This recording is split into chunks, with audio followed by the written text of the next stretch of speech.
પેલા તો એ બબાલ જ નહોતી. ધર્મના નામે મતનો ધંધો કરતી ભાજપ,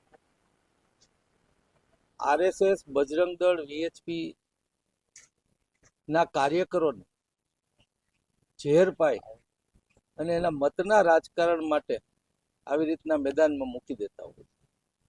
એ લોકો કાલે આવ્યા હતા અને એમાંથી 5 જણ સાથે દરવાજાની બહાર પોલીસના આગ્રહને લઈને હું મળ્યો હતો અને એને ખરા અર્થમાં ધર્મ સમજાવ્યો તો રાજી ખુશીથી પાછા વયા ગયા હતા. આવા લોકોને પછી એના ઉપર કેસ થાય તો કોઈ પાછળ પૂછવા જાતું નથી, એટલે એનો ઉપયોગ જ કરતા હોય છે આ બજરંગ દળ, વીએચપી ના કાર્યકર્તાઓને. આરાધના ની વ્યાખ્યા હવે શું ગૃહમંત્રી કરશે? આરાધના એ રામની હોય, માતાજીની હોય, મહાદેવની હોય, આપણું આખું શાસ્ત્ર એ શિવ એટલે કે આ સૃષ્ટિની આબોહવા, પંચતત્વ એને અનુકૂળ, એમાંથી આપણે બનેલા, એની અનુકૂળતા શું, એના માટેનું આપણું શાસ્ત્ર.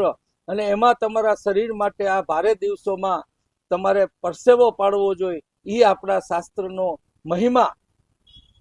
એને વ્યાખ્યાયિત કરવાનું, અને એ પણ વ્યાખ્યા કોણે કરવાની હોય?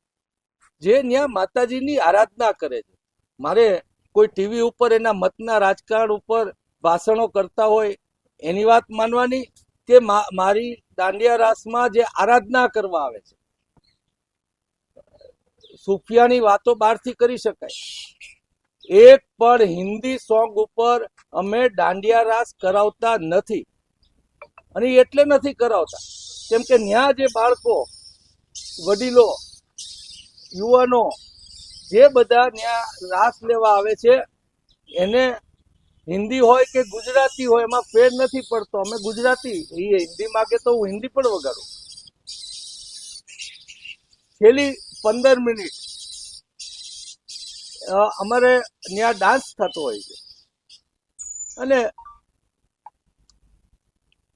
કાલે જ અમે એ ડાન્સની બદલે ઢોલ રાખ્યો હતો અને મેં લોકોને, અમારા ત્યાં આરાધના કરવા આવતા લોકોને પૂછ્યું કે આ કરવું છે કે ડાન્સ કરવો છે? એની આરાધનામાં એ લોકોએ ડાન્સ કીધો છે. છેલ્લી 15 જ મિનિટ. તો એ પણ એક પ્રકારની આરાધના છે. એને કોઈ સ્વરૂપ બીજું હોય કે પેલું હોય? શું તમે કથક કરો તો ન કહેવાય? તમે માતાજીનો કાલે કથક કરશું તો એ પાછી આરાધના ગણાશે કે નહીં ગણાય?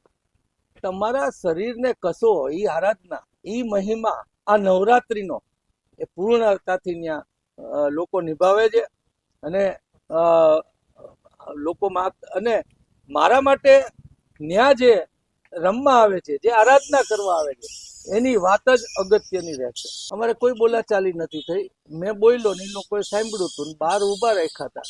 પછી પોલીસે, અને હું અંદર વયો ગયો, અને પછી પોલીસે એમ કીધું કે કમસે કમ 5 જણને મળો. તો દરવાજે બેસીને 5 જણને મેં મળી લીધું હતું. બસ વાત પૂરીને એને ધર્મ સમજાવ્યો હતો.